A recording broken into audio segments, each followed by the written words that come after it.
Salut à vous, chers téléspectateurs de Joma TV. Merci de nous rejoindre dans ce numéro Inside. Nous sommes à Paris, dans la mairie du 6e arrondissement, à l'occasion de la deuxième édition du Salon du livre africain de Paris.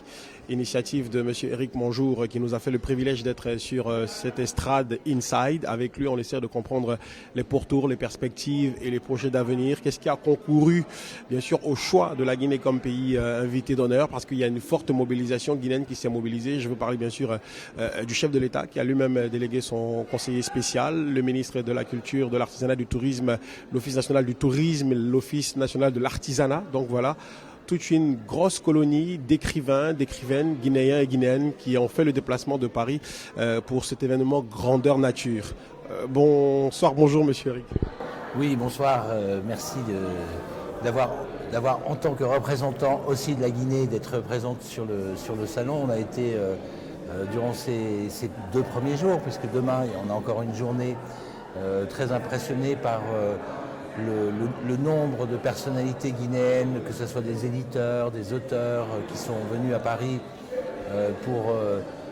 pour rehausser l'image de toute la littérature guinéenne, pour mettre en avant toutes les qualités de son patrimoine culturel.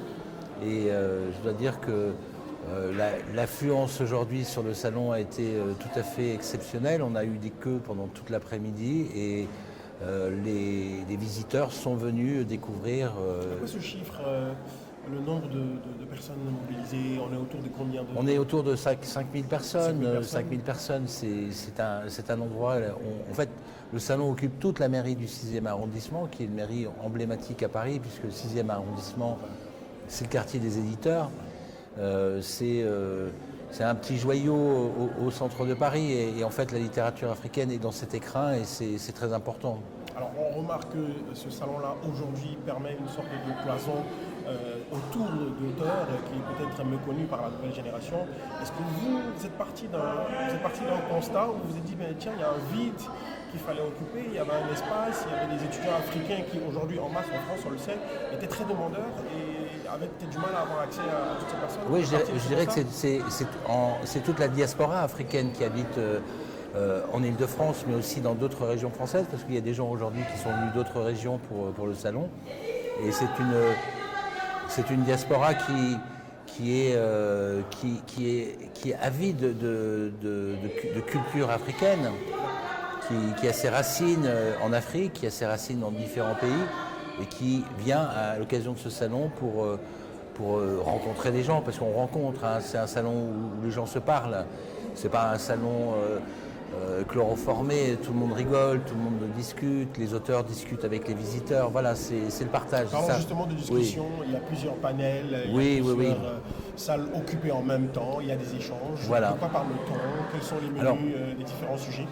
Alors on a pendant toute la durée du salon, on a 2 salles qui tournent en permanence avec des panels qui sont assez diversifiés. On avait un panel justement sur la littérature guinéenne tout à l'heure, il y a à peine 1 heure, qui a été suivi d'une conférence de Djali Amadou Amal, qui est un auteur maintenant très connu en France. Ce matin, on a eu le prix Nobel alternatif écologique qui est venu présenter son film, donc l'écologie, la littérature, aussi la politique, les relations Afrique du Nord, Afrique subsaharienne. Voilà, on essaie de balayer un peu tous les sujets. La parole est libre et en général, tout se passe très bien. Il n'y a pas de... Il vous arrive de recevoir les personnes qui vont sortir du salon? Est-ce que vous échangez avec eux pour voir si ils ont compris quelque chose, ils ont compris la nécessité? Quel est leur niveau de satisfaction au sortir du salon? Vous parlez des visiteurs? Des visiteurs, par exemple. Ouais. Alors, les visiteurs qui viennent ici, ce sont des gens qui sont des amoureux de la littérature. Ce sont des gens qui lisent, qui viennent acheter des livres. Donc, pour eux, ce salon, c'est une évidence. En fait, ne pas y venir, c'est ne pas être dans la littérature d'aujourd'hui. C'est important. Il n'y a aucun visiteur qui sort de ce salon mécontent. Hein. Tout le monde est ravi. Alors, on le sait, la littérature africaine a aussi ses problèmes. Les éditeurs africains ont aussi leurs problèmes. Comment on pose le sujet? Comment on trouve les voies et moyens pour permettre à ce que les auteurs africains, les auteurs guinéens soient de plus en plus vulgarisés? Alors justement, c'était le propos de la première journée qui était une partie ouverte au public et sur l'autre partie ouverte aux professionnels. On a eu 4 tables rondes dans l'après-midi pour parler des problématiques de la distribution, de la cession de droits, de la communication autour des livres, des panels qui étaient intéressants parce que des panels avec des professionnels, à la fois des éditeurs africains, des éditeurs européens et aussi des institutions qui aident à la promotion de la littérature. Donc voilà, l'avenir de la littérature en Afrique, elle passe beaucoup par le numérique parce que la distribution est compliquée. Le numérique a l'avantage de dépasser ses frontières et d'être très bon marché. Donc voilà, il y a des pistes, il faut les rendre carrossables, les agrandir, mais voilà, les chemins sont tracés. Alors avant-dernière question, pourquoi le choix de la Guinée justement en tant que pays invité d'honneur? Est-ce stratégique? Est-ce fait par amour? Est-ce fait en fonction de la mobilisation? Qu'est-ce qui a prévalu? Alors la Guinée a été le pays invité d'honneur cette année parce que le Salon du Livre africain de Paris a fait avec la Guinée l'année dernière un partenariat stratégique de travail sur l'organisation des 72 heures du livre de Conakry. Donc on est partenaire des 72 heures du livre de Conakry et tout naturellement, la Guinée a été le premier pays invité d'honneur sur le Salon du Livre africain de Paris. Alors je dirais que c'est un peu le hasard des choses. C'est un peu le hasard des choses parce que la Guinée aurait pu être un pays invité sur d'autres éditions et d'autres pays peut-être plus avancés en termes de littérature, d'organisation auraient pu être invités, mais la Guinée, c'est aussi un pays qui est assez emblématique en Afrique. C'est le pays qui, en 58, a dit non. Le pays qui, aujourd'hui, se retrouve pas forcément dans les mêmes problématiques que les autres pays d'Afrique francophone. Et je trouve que c'est intéressant parce que la Guinée a certainement des choses à dire au reste de l'Afrique. Et c'est une belle caisse de résonance que d'être présent sur ce salon. Alors, donc, question pour finir. Ouais. La Guinée a été capitale mondiale du livre. Voilà, en 2000. Être capitale africaine du livre et organiser la Biennale 2025. Quel sera votre apport, bien sûr, pour appuyer la Guinée dans cette quête? Alors, nous, on est toujours là pour aider. Notre souci, c'est de faire des ponts, de créer des passerelles. Donc, voilà, si on peut être amené à créer ces passerelles, à les élargir, à donner nos compétences, nos contacts, voilà, créer des liens. En fait, ici sur ce salon, beaucoup de liens se créent. Les éditeurs guinéens, les auteurs guinéens peuvent rencontrer leurs homologues et c'est comme ça qu'on avance. Pour le Salon du Livre africain de Paris 2024, ce sera quoi? Alors, ça sera 2025 parce qu'on le fait tous les 2 ans, parce qu'on le fait en biennale. C'est un salon en biennale et la perspective, c'est déjà de réitérer ce qui est fait parce que ce qui est là est bien. Et puis, très certainement... Je disais en off, la mairie devient petite. Oui, elle est petite, mais voilà, c'est d'inviter encore plus d'auteurs africains, plus d'éditeurs africains, pour qu'on puisse contrebalancer les choses, qu'on fasse arriver l'Afrique en masse sur ce salon. Merci. Merci.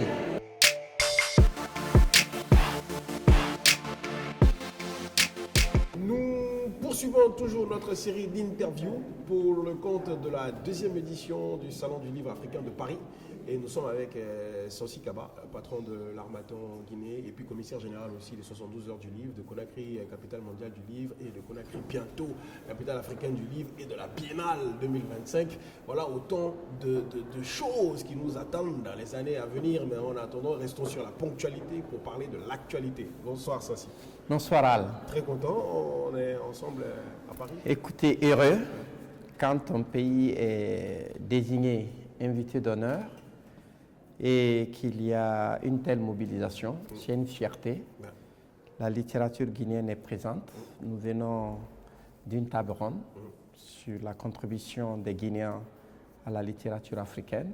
Donc nous sommes très heureux d'être à Paris et ça nous permet de faire en sorte que les Africains, le monde retiennent que Conakry a l'ambition d'être capitale africaine du livre. C'est le message qu'on est venu faire passer ici. Plein de contacts des institutions, l'UNESCO, l'OIF, l'Institut français, beaucoup de fondations, toutes les structures françaises, le CNL, la centrale de l'édition. Nous avons eu des réunions, des rencontres pour pouvoir préparer ce grand programme. Et la mort sera donnée, comme vous l'avez dit, aux 72 heures prochaines à Conakry, les 23, 24, 25 avril. Et nous sommes vraiment honorés et je voudrais remercier les organisateurs, la mairie du 6e, Éric Monjour, avec toutes les équipes de bénévoles, un travail de qualité et vraiment leur dire merci. Et remercier aussi vraiment les autorités, le directeur du livre, le ministre de la Culture, la direction de l'Office national du tourisme, ainsi que tous les autres partenaires qui ont cru en nous, qui ont payé leur billet, leur séjour à Paris pour répondre à cette invitation. Alors, on ne cesse de se battre pour l'image de la Guinée, c'est important, à travers le livre, à travers les auteurs guinéens, à travers les écrivains guinéens. Il y a eu une belle mobilisation de la Guinée. On parle de 5000 personnes autour de 3 jours quand même de salon. On a eu tout à l'heure le patron de ce salon, Éric Monjour, qui nous a donné un peu les chiffres. C'est une fierté de savoir aujourd'hui qu'il y a un pavillon guinéen, il y a une vraie visibilité et ça rentre dans l'esprit du branding prôné par le colonel. C'est le vrai branding qu'on fait là. Et je pense que depuis une vingtaine d'années, nous sommes dans ça. Et c'est un appel à l'endroit des autorités, à l'endroit de la coordination du branding. Je pense qu'on est là. Hein? La culture, parce que c'est le branding culturel, en tout cas qu'on met nous en avant. On va continuer, parce que lorsqu'il s'agit de la Guinée, on ne désigne pas, on est là. Et je pense que les écrivains l'ont prouvé, les éditeurs l'ont prouvé, les libraires l'ont prouvé, les lecteurs l'ont prouvé. On aime la Guinée, l'ambassade de Guinée fortement mobilisée autour de cette initiative. Et je pense que c'est un fervent diplomate qui est arrivé à Paris, M. Sekou Sylla, qui a fait une belle déclaration et qui dit qu'il va se mettre au cœur de la dynamique de Conakry, capitale africaine. Il ne serait-ce que ce message, nous avons gagné le pari d'être ici, dans la capitale française. Vous savez, Paris, c'est Victor Hugo, c'est Rousseau, c'est les grands auteurs. Tous les grands auteurs du monde ont rêvé d'être là. Si la Guinée est invitée d'honneur là, je pense que c'est une première, c'est un privilège. Les autres capitales africaines nous envient. Et vraiment, merci à Éric. Alors, c'est une deuxième édition. Vous avez rencontré forcément des professionnels du livre. Tout n'est pas que rose. Au sorti des échanges, quand vous discutez justement avec les institutions, quand vous discutez avec les amoureux curieux de la Guinée, ceux qui n'y sont jamais allés, ont envie d'y participer ou d'aller, ont entendu parler de la Guinée, est-ce qu'il revient souvent dans les discussions? De quoi part-il? Écoutez, honnêtement, on ne peut pas se cacher. Notre pays est un pays difficile, honnêtement. Les pouvoirs publics doivent résoudre beaucoup de choses, doivent jouer réellement leur partition. Dans le domaine qui est le nôtre, le livre, aujourd'hui nous n'avons pas de politique du livre. L'industrie du livre ne peut pas se développer dans le laisser-aller. Il faut le cadre. Il faut le codifier. Il faut le codifier. C'est extrêmement important. Et le directeur du livre était dans la salle, nous l'avons signifié. Et je pense qu'il y a des réactions rapides là, parce que j'ai appris que la fin de ce mois, ils vont entamer les discussions autour de la loi sur l'industrie du livre en Guinée. C'est déjà quelque chose. Mais dans tous les pays du monde, le livre, c'est le symbole de l'éducation. Si on veut avoir un pays normal, le livre doit être respecté. Et c'est pourquoi nous ne cessons de dire depuis longtemps qu'on veut rendre le livre sexy en Guinée. Et nous sommes sur le chemin. Les autorités doivent avoir cette volonté politique pour que le livre soit au cœur des activités dans notre pays. C'est le livre qui sauvera la Guinée. Nous sommes un pays en danger. Et quand un pays est en danger, le pays doit être guéri. Et le livre peut jouer sa partition dans ce processus de guérison. Donc, nous, en tout cas, on essaiera de faire en sorte de jouer notre partition. D'accord. On a le sentiment qu'on a quand même un jeune président aujourd'hui en Guinée qui, peut-être, je le dis comme ça, de mon point de vue observateur, amoureux du livre, j'ai le sentiment. Ben moi, je vous le confirme. D'accord. Je l'ai vu 2 ou 3 fois. Je dis, et ça c'est un scoop, c'est le seul président à acheter 3000 livres cash. D'accord. 3000 livres, c'est du jamais vu. Hier, pas plus tard qu'hier, il était à la clôture d'une compétition autour du livre et de la lecture. C'est qu'il a la volonté. Ouais. Il a décidé d'accueillir tous les participants invités des 72 heures du livre cette année pour célébrer la journée du livre avec ses invités. C'est qu'il a la volonté. D'accord. Maintenant, ça c'est ministre, les autorités qui l'entourent, les techniciens, de faire le reste du boulot. Mais sinon, le colonel a la volonté. J'ai vu ce que je n'ai jamais vu en Guinée, à la direction du livre, que le livre doit faire partie des priorités de la transition. D'accord.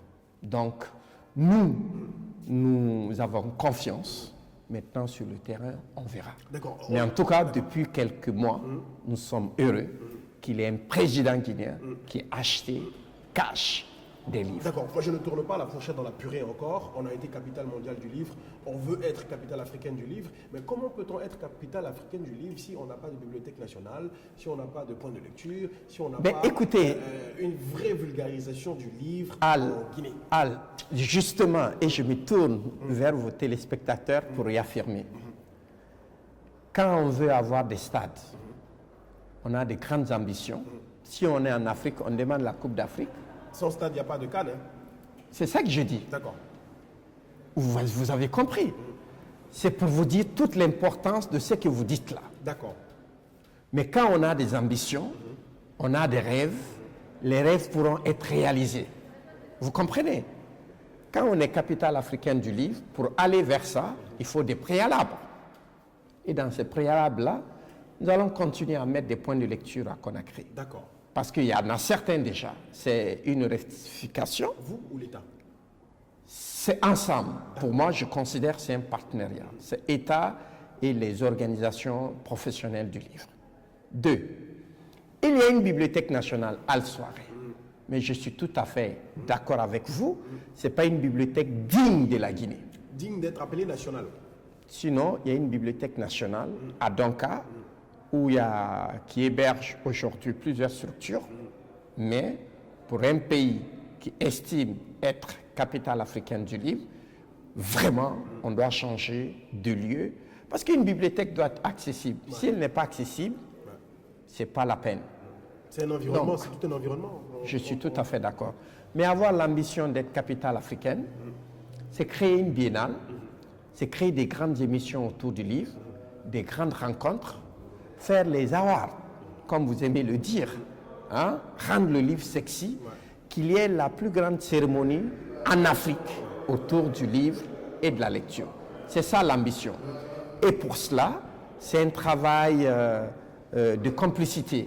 Et l'État, et les mécènes, et le public, tout le monde. Chacun doit pouvoir mettre ça dans ses ambitions. Je vous prends au mot, dernière question, parce que justement, j'ai jamais entendu parler de award du livre en Guinée. Si ça s'est fait, moi, en tout cas de mémoire... Non, ça s'est jamais fait. Voilà, je n'ai jamais entendu parler de la meilleure parution de l'année. Oui, bien sûr. Du meilleur auteur. C'est ce qu'on va commencer. Du meilleur préface. Je sais pas, il y a tellement... Et on ne va pas faire ça qu'en Guinée. D'accord. On va faire dans toute l'Afrique. Ça peut stimuler. Les meilleurs vont se retrouver en Guinée et le meilleur des meilleurs sera connu et qui va tourner sur le continent. C'est ça notre rêve. Très bien. Donc, nous allons faire en Guinée, faire dans les autres pays africains et les meilleurs des pays vont se retrouver à Conakry pour la belle cérémonie. Donc, rendez-vous pour les 72 heures du livre. 23, 24, 25 avril. Et j'ai le plaisir de travailler avec vous dans la direction artistique. C'était tout un plaisir. Merci. Merci. Donc ça aussi, c'est une exclusivité, c'est un scoop. Je profite pour signer mon contrat de directeur artistique des 72 heures du livre, chers téléspectateurs. Merci et à bientôt. À bientôt. Ciao.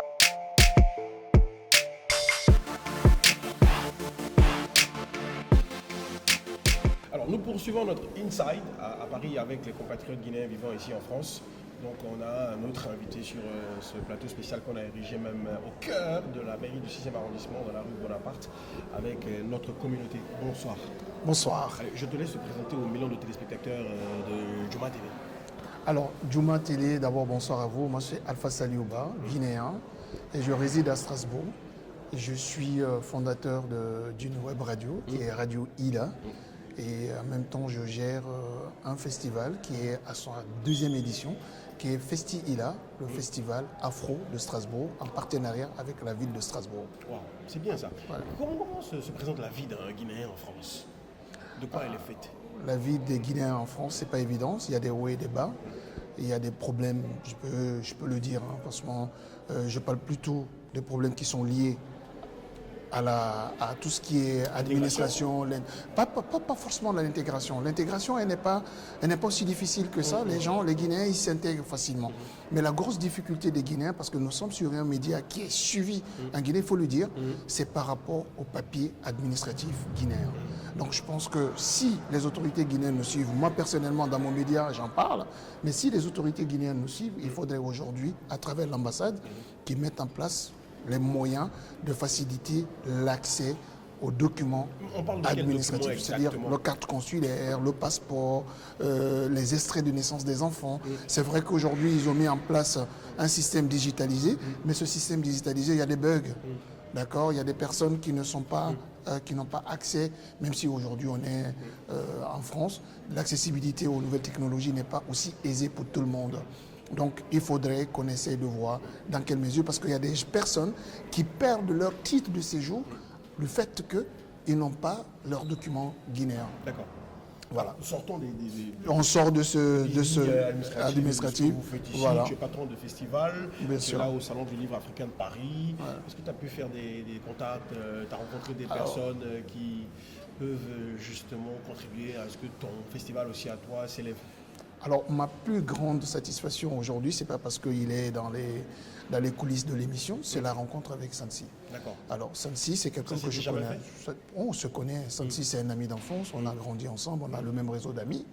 Et c'est quelqu'un qui est passionné dans ce qu'il fait. Le fait de le rencontrer et de voir ce qu'il fait pour le pays, ça m'encourage aussi, en quelque sorte, de continuer dans ce sens-là.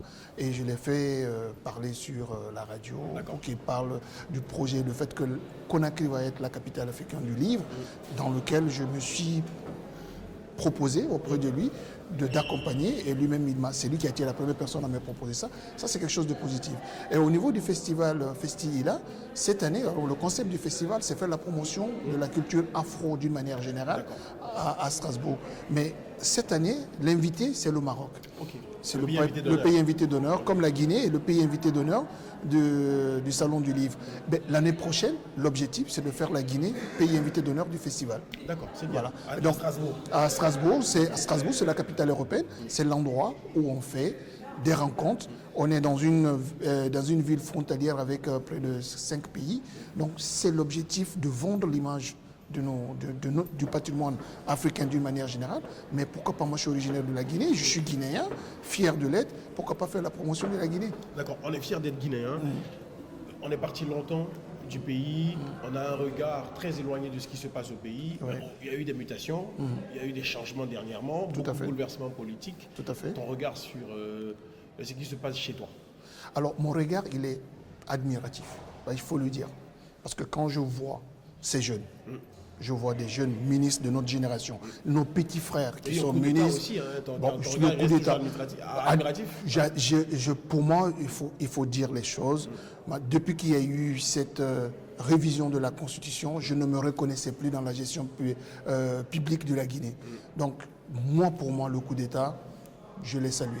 Il faut être honnête et il faut assumer ses responsabilités, assumer ses positions. J'ai salué ce coup d'État.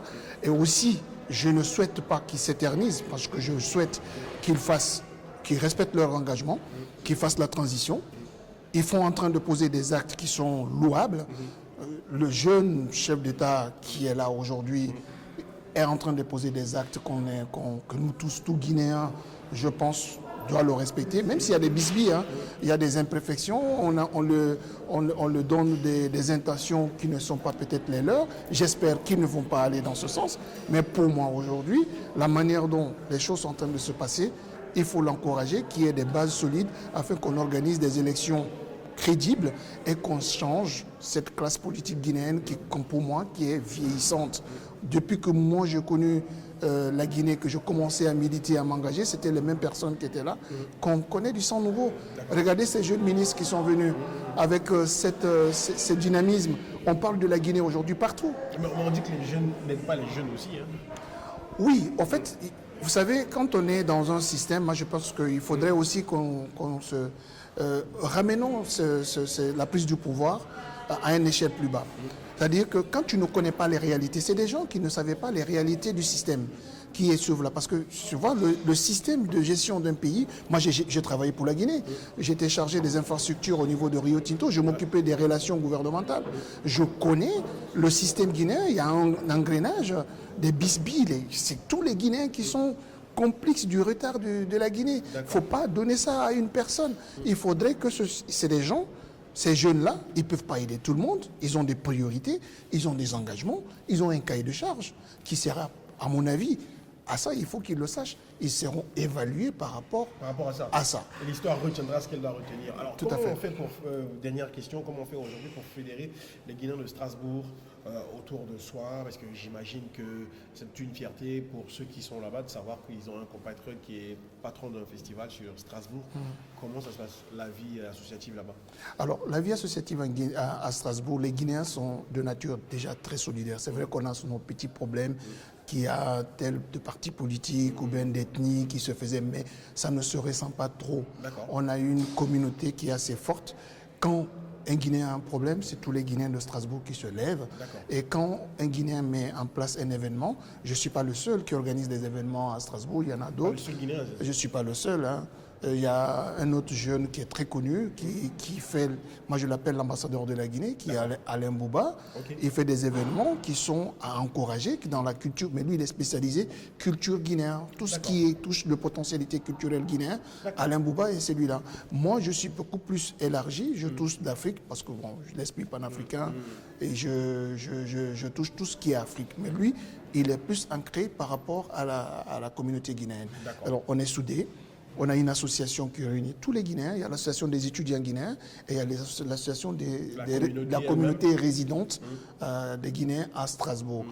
À peu près combien de Guinéens approximativement, nous sommes dans les 1000-1500. 1500 Guinéens à 1500 à Strasbourg. Donc il faut savoir que c'est une forte communauté. Elle est dans tous les secteurs d'activité, que ce soit le domaine de la santé, la recherche. On a des doctorants, des professeurs qui enseignent. Donc les Guinéens, donc on a des gars qui sont des chefs d'entreprise à Strasbourg, qui sont dans la sécurité. Nos sœurs sont dans la santé. Donc tout ce qui est aujourd'hui même... les gens qui sont au front, d'accord, dans le secteur médical en Guinée et à Strasbourg, mais ce sont nos sœurs. D'accord. Quand il y a eu ces histoires de Covid, on a même perdu une de nos sœurs dans ça parce qu'elle était au front. Donc pour sauver d'autres vies et tout ce qui s'en suit. Les malades. Voilà. Elle a eu un Covid, elle avait des comorbidités, elle en est décédée. Mais c'est aussi dire que la communauté guinéenne, de par sa présence ici, c'est une force. Et il faudrait que les autorités guinéennes profitent de cette force-là parce que c'est une force productrice. Et là, il y a beaucoup de cerveaux, il y a beaucoup de valeurs, même le rapatriement des ressources. Vous savez, les Maliens, ils sont tellement bien organisés qui facilitent le retour des biens au niveau matériel et on facilite l'investissement de ces gens-là.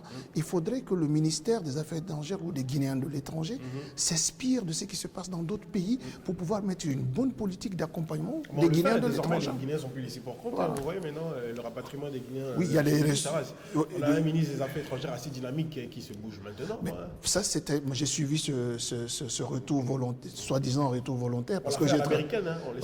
On laisse plus les Guinéens. Mais ça, c'est une très bonne chose. Mais il faudrait qu'il y ait les mesures d'accompagnement de ce retour-là, parce que vous savez, c'est des gars qui ont quitté. Ils ont reçu des perdièmes, je mets ça en griffe, mais je crois qu'ils ont reçu des perdièmes. Oui, mais attention, au-delà de l'avion par le Premier ministre ou le président, c'est pas pour vous dire bonsoir et rentrer bonne nuit, quoi. Soyons pas dans la ponctualité, parce que je pense qu'ils peuvent recevoir des perdièmes ou bien une récompense. Mais c'est des retours volontaires. soi-disant retour volontaire. Parce que les retours volontaires, on sait ce que c'est. Je travaille sur l'immigration. Je sais ce que c'est que les questions d'immigration. Ça, c'est une parenthèse. On aura l'occasion de toucher le sujet un jour. Merci beaucoup. Merci à vous. Bonne chance pour ton festival. Mais merci à vous et j'espère que vous allez être là. J'en ai parlé avec correspondant ici. Et ben, Djouma sera avec plaisir. Un partenaire média. On sera là. Les billets d'avion sont assurés. Merci. Ça sera.